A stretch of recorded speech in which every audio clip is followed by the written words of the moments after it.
यहाँ पे बात देखो, उत्तराखंड का एक गाना है, उत्तराखंड हो चुका है। पहाड़ का कोई पूछने वाला नहीं, उत्तराखंड का हमारे पर्वतीय क्षेत्र का पर्वतीय समाज का कोई सुध लेने वाला नहीं है। उसका मूल कारण क्या है कि भारत को हम 5 सांसद देते हैं, राजनीतिक रूप से हम लोग हाशिए पे जा चुके हैं और 5 सांसद की भारत सरकार के सामने कोई वैल्यू नहीं है। और तुम्हारा बच्चे को जब क्लास से भालू बाघ उठा के ले जा रहा है और अमित शाह जी उसमें उफ नहीं कर रहे हैं, जो गलियों गलियों में रुद्राक्ष मोली में घूमते हैं वोट मांगते समय, और जो ये हम बहुत बड़े नेता है उत्तराखंड के, बहुत बड़े नेता, हम अमित शाह के साथ फोटो जाते हैं ऐसे। अरे बेवकूफ, तुम्हारा मामा भी होगा, तुम्हारा फूफा भी होगा वो, लेकिन यहाँ क्षेत्र में काम क्या हो रहा, क्या काम हो रहा क्षेत्र में? मतलब इतना हिंसक वारदात, ये भालू कहां से आया? हिमाचल में क्यों नहीं करा भालू आक्रमण? कश्मीर में क्यों नहीं करा भालू आक्रमण? तुम्हारा लेह लद्दाख में, ये भी पर्वतीय राज्य है, ये भी जंगलात के राज्य है, इनमें क्यों नहीं ये जंगली जानवर वो कर रहे हैं, हमला कर रही है, हमारा वो कर रहे हैं? तो इसका कारण ये है कि इन्होंने बाहर से ला करके यहाँ भालू, बंदर, लंगूर, सुअर सब छोड़ दिया इन्होंने। और ये निहत्थे अधिकारी है, डीएफओ के पास कोई पावर नहीं है, सब झूठ बोलने वाली बात है ये। आज हम झाड़ी काटना चाह रहे हैं, कल मेरे गांव में मीटिंग थी, तो झाड़ी काटने के लिए कोई फंड नहीं है। ये अनावश्यक जो अनुपयोगी पेड़ उगे हैं, चारों तरफ जंगल जंगल हो गया है, कोई पैसा नहीं है, और अब बल इनसे परमिशन लेनी पड़ेगी। तो ऐसा है, सब लोग, मैं ये कह रहा हूं कि सब लोग भाला बर्छा बनाओ और एक बंदूक बनती है, मैं जानता हूं, बंद बना करके, ऐसा बना करके, और अपने आत्मरक्षा पे हम उसको अपने आत्मरक्षा करने का अधिकार, हमको निरसन अधिकार है, प्राकृतिक अधिकार है, कानून जाए भाड़ में, साफ और सीधी बात। और हमने आज ये भी कह दिया अगर हमारे गांव में जंगलात का कोई जानवर, मैंने चीफ सेक्रेटरी से भी कहा हुआ है अनुमोदन साहब से, कि ये जंगल तुम्हारे हैं तो जीव भी तुम्हारे ही है, सुअर भी तुम्हारे हैं, लंगूर तुम्हारे हैं, बंदर तुम्हारे हैं, भालू तुम्हारे हैं, और तुम्हारा बाघ भी तुम्हारा है।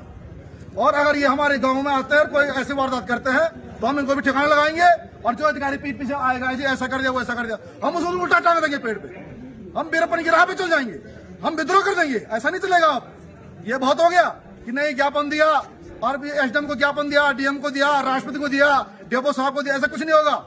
इनके पास कोई पावर ही नहीं है। अगर हमारे प्रतिनिधि नकारा, बेमान, मकार नहीं होते, वो अब तक सुप्रीम कोर्ट में जा चुके होते, ये बने दिन उनको चेंज करा चुके होते, ये हाई कोर्ट में हलफनामा डाल चुके होते। ये भारत ये कहता हम हमेशा खास आदमी बैठ के भोजन करते हैं, फोटो दिखाते हमको, और तब क्या हम खास आदमी है? अरे क्या खास है तुम? खाक आदमी तुम अगर अमित शाह जी को बोल दो, प्रधानमंत्री जी को बोल दो, तो पार्लियामेंट चल रही है अभी, वो 15 दिन में चेंज हो जाएगा। और ये सेना को दे दो, ये सारी पावर सेना को दे दो। उत्तराखंड में जितने भालू गुलजार आ रहे हैं, सेना को ये दे दो। मैं अभी डीएफओ साहब से पूछ रहा था, आपने क्या क्या है? इधर से फोन आ रहा, वहां भाग रहे हैं, उधर से फोन आ रहा, वहां भाग रहे हैं। ये भागने दौड़ने से क्या होगा? आप सेना को दो प्रस्ताव, सरकार को बोलो भाई वन विभाग जो है अक्षम है, नहीं पकड़ सकता भालू को, लंगूर को नहीं पकड़ सकता है, संगूर को या इनको नहीं पकड़ सकता है। आप दोनों सरकार को, या एक दो अगर ईमानदार अधिकारी है इस्तीफा दे दो सरकार को, छोड़ हम नहीं करें तेरी नौकरी। तो इस तरह से करो और तब जाके होगा। और अब मैं कह रहा हूं सभी लोगों को आह्वान कर रहा हूं कि कानून का ये सब ड्रामा डर भाई छोड़ दो, भालो वर्षा बनाओ। जो तुम पे घात करेगा तुम उसका प्रतिघात करने का तुमको प्रकृति ने, भगवान ने अधिकार दे रखा है। आत्मरक्षा सर्वोपरि है। वही जीव गाय है जो गाय डेली करती है, जो वन्य जीव डेली, जो इधर हमारे वन्य जीव ऐसे वैसे गोवंश का तो डेली लाखों करोड़ों में वध हो रहा है उत्तराखंड में, देश के अंदर। तो उसके लिए क्यों नहीं कोई कानून? जो गाय हमारी माँ है, जो धर्म का आधार है। अरे भालू के लिए करें नहीं बाबा, अरे बंदर उसके लिए करें नहीं, क्या है?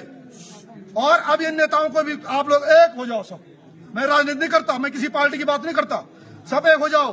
अब ये भालू के पास जाएंगे वोट मांगने, ये बाघ के पास जाएंगे वोट मांगने, ये बंदरों, लंगूरों, संगूर के पास जाएंगे वोट मांगने।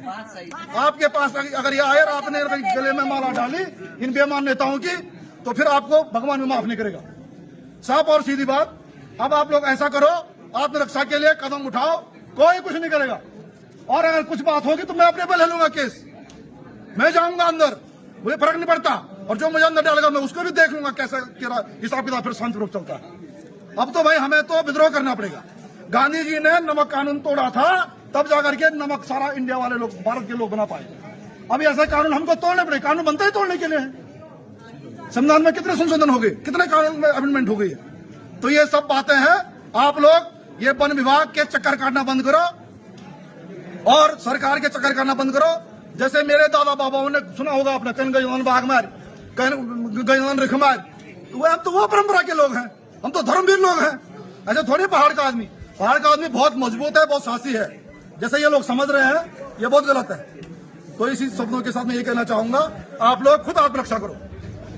कि मोदी जी, एक बड़ा सवाल पोखरी के लिए भी खड़ा होता है। आज विकास की चाहे कोई भी योजना पोखरी में आ रही है, लेकिन वो योजनाएं कम फीसद तक सीमित रहेगी। एक कहता है मैंने किया, दूसरा कहता है मैंने किया, तीसरा कह रहा है कि मैंने किया।